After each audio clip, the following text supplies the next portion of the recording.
ان کا کہنا ہے کہ حضرت حسین جس جنگ میں شہید ہوئے ہیں وہ جنگ حق و باطل کی جنگ تھی، حق و باطل کا معرکہ تھا، حق و باطل کی لڑائی تھی۔ حضرت حسین حق پر تھے، حسین کے ساتھ لڑنے والے باطل پر تھے، ناحق پر تھے، حق پر نہیں تھے۔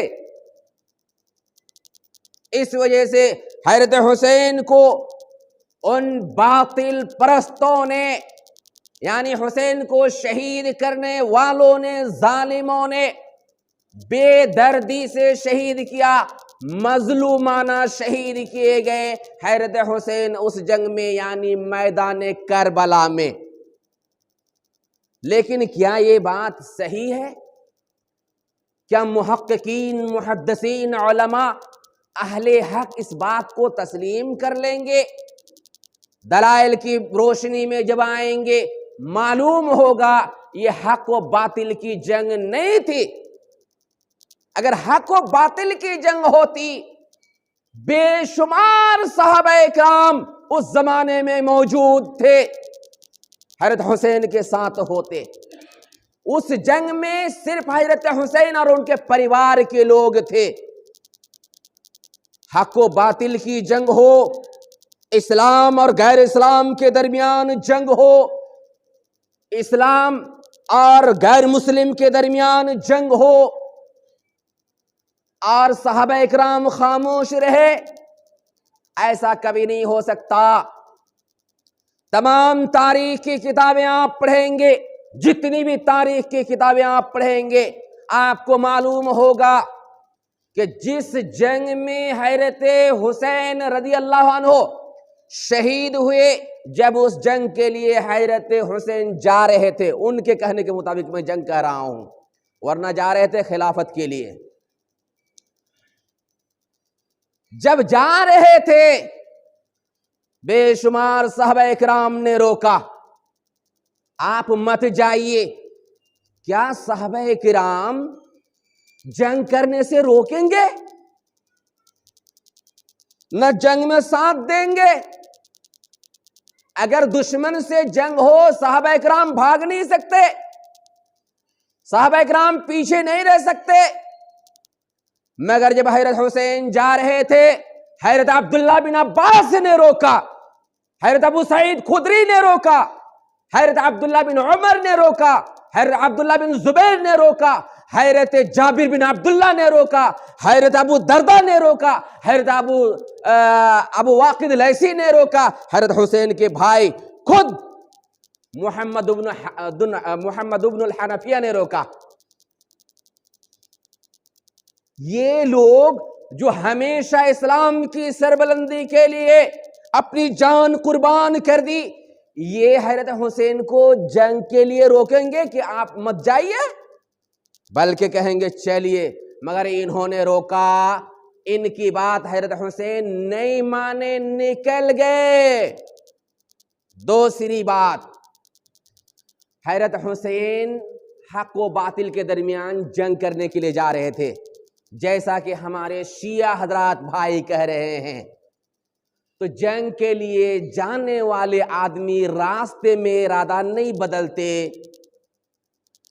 حضرت حسین جاتے جاتے راستے میں جب انہیں معلوم ہوا کہ میرے بھائی مسلم بن عقیل کو کوفہ والوں نے قتل کر دیا، تو یہ بھی ارادہ بدل دیے، نہیں جائیں گے۔ تو جنگ کے لیے جانے والے آدمی راستے میں کیسے ارادہ بدل دیں گے؟ کیسے کہیں گے اب نہیں جانا ہے؟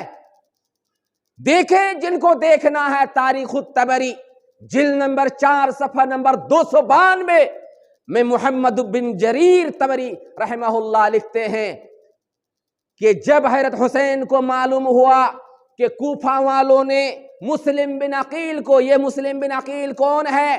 گزشتہ جمعہ میں نے بتایا کہ مسلم بن عقیل کو حضرت حسین نے کوفہ بھیجا تھا کہ جاؤ جا کے دیکھو کہ کوفہ والے کا کیا ارادہ ہے، کہ یہ لوگ جو مجھے خلیفہ بنانا چاہتے ہیں حقیقت میں ہے یا ایسے ہی۔ تو مسلم بن عقیل کو بھیجا تھا۔ راستے میں جب حضرت حسین کو معلوم ہوتا ہے کہ کوفہ والوں نے کوفہ کے گداروں نے مسلم بن عقیل کو قتل کر دیا ہے۔ تو حضرت حسین نے کیا سوچا؟ فَهَمَّ أَن يَرْجِعَ وَكَانَ مَعَهُ إِخْوَةُ مُسْلِمِ بن عقیل فَقَالَ وَاللَّهِ لَا نَرْجِعُ حَتَّى نُصِيبَ بِثَأْرِنَا أَوْ نُقْتَلَ۔ یہ تاریخ الطبری جلد 4 صفحہ نمبر 292 میں یہ عبارت مل جائے گی۔ حضرت حسین نے ارادہ بدل دیا، اب نہیں جانا ہے کوفہ۔ پہلے روک رہے تھے صحابہ اکرام، نہیں رکے۔ راستے میں جب معلوم ہوا میرا بھائی قتل ہو گیا، حضرت حسین ارادہ فرمائے اب واپس ہو جانا ہے۔ مجاہد آدمی جو حق و باطل کی لڑائی لڑنے کے لیے جا رہے ہیں، راستے سے ارادہ نہیں بدلتے، جو ہوگا ہوگا، دیکھا جائے گا۔ مگر حضرت حسین کے ساتھ ان کے بھائی مسلم بن عقیل کے بھائی تھے، انہوں نے کہا نہیں، واپس نہیں جانا ہے۔ واللہ لا نرجع حتی نصیب بثأرنا او نقتل، واپس نہیں ہونا ہے، اللہ کی قسم، یا تو مسلم بن عقیل کا بدلہ لیں گے یا تو شہید ہو جائیں گے، قتل ہو جائیں گے۔ حضرت حسین نے کہا ٹھیک ہے چلیے۔ تیسری بات، یہ لوگ جو کہہ رہے ہیں کہ حضرت حسین رضی اللہ عنہ کیا کہتے ہیں، جو لڑائی لڑے، جس لڑائی میں شہید ہوئے ہیں، حق و باطل کی لڑائی تھی۔ اگر حق و باطل ہی کی لڑائی ہوتی تو 3 طرح کی شرط آپ پیش نہیں کرتے۔ آپ کبھی بھی یہ نہیں کہتے یزید کے بدلے میں، یزید کی جگہ پر آپ خلیفہ بننے کے لیے جا رہے ہیں، پھر یزید کے ہاتھ پر بیعت کرنے کے لیے تیار ہو رہے ہیں۔ حق و باطل کی لڑائی لڑنے والے مخالف سے پھر بیعت کر سکتے ہیں؟ قطعاً نہیں۔ آئیے دیکھیے، اٹھائیے الاصابہ فی تمیز الصحابہ، جلد نمبر 2 صفحہ نمبر 71، یہ ابن کثیر رحمہ اللہ کی کتاب ہے۔ جب حضرت حسین رضی اللہ عنہ کوفہ کی طرف جا رہے تھے، ابن زیاد کو معلوم ہوا۔ یہ ابن زیاد کون ہے؟ ابھی حال ہی میں کوفہ کا گورنر بنا تھا۔ جہاں حضرت حسین جا رہے تھے، لوگوں سے بیعت لے کر کے یزید کے خلاف، یزید کی جگہ پر خلیفہ بننے کے لیے وہاں پہ گورنر بنا ہوا تھا، منتری بنا ہوا تھا وہاں پر ابن زیاد۔ اس نے اپنا آدمی عمر بن سعد کو بھیجا کہ حسین آ رہے ہیں، روکو انہیں راستے میں، حسین کو روکو راستے میں۔ عمر بن سعد آئے حضرت حسین کے سامنے، آپ مت جائیے کوفہ کی جو حالت ہے رہنے دیجئے، خامخواہ آپ کو کوفہ جانے کی کوئی ضرورت نہیں ہے۔ یہ بڑے مہذب آدمی تھے، ادب سے بات کی حضرت حسین سے، حضرت حسین کو آگے بڑھنے نہیں دیے۔ 3 بات پیش کیے حضرت حسین نے ان کے سامنے، جو میں نے گزشتہ خطبہ میں بھی کہا تھا۔ پہلی بات، حوالہ پہلے دیکھ لیجئے،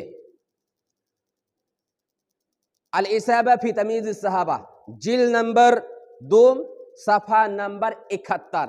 اختر منی احدى 3، اما ان الحق بثغر من الثغور، واما ان ارجع الى المدینہ، واما ان ازع یدی فی یدی یزید بن معاویہ فقبل ذلك عمر منہ۔ 3 باتوں میں سے ایک بات قبول کر لیجئے، یا تو مجھے کسی سرحد کی طرف جانے دیجئے، یا تو میں مدینے سے آیا ہوں مدینہ جانے دیجئے، یا تو مجھے اجازت دیجئے کہ یزید جس کے خلاف آپ خلیفہ بننے جا رہے ہیں، اس کے ہاتھ پر بیعت کرنے کے لیے تیار ہو رہے ہیں، کہ مجھے اجازت دیجئے کہ میں یزید کے پاس جاؤں اور اس کے ہاتھ پر بیعت کروں، اس کے ہاتھ پر اپنے ہاتھ کو رکھ دوں۔ فقبل ذلك عمر منہ، عمر بن سعد نے اس بات کو منظور کر لی۔ بتائیے اگر حق و باطل کی لڑائی ہوتی تو باطل پرست کے ہاتھ پر حضرت حسین بن علی رضی اللہ عنہما ہاتھ رکھنے کے لیے تیار ہوتے، بیعت کرنے کے لیے تیار ہوتے نہیں؟ تو یہ کیا تھا؟ حق و باطل کی جنگ اگر نہیں تھی تو کیا تھا؟ یہ ایک حادثہ تھا، ایک سانحہ تھا، ایک دکھ درد والا واقعہ تھا جو واقعہ پیش آ گیا حضرت حسین کے ساتھ، اور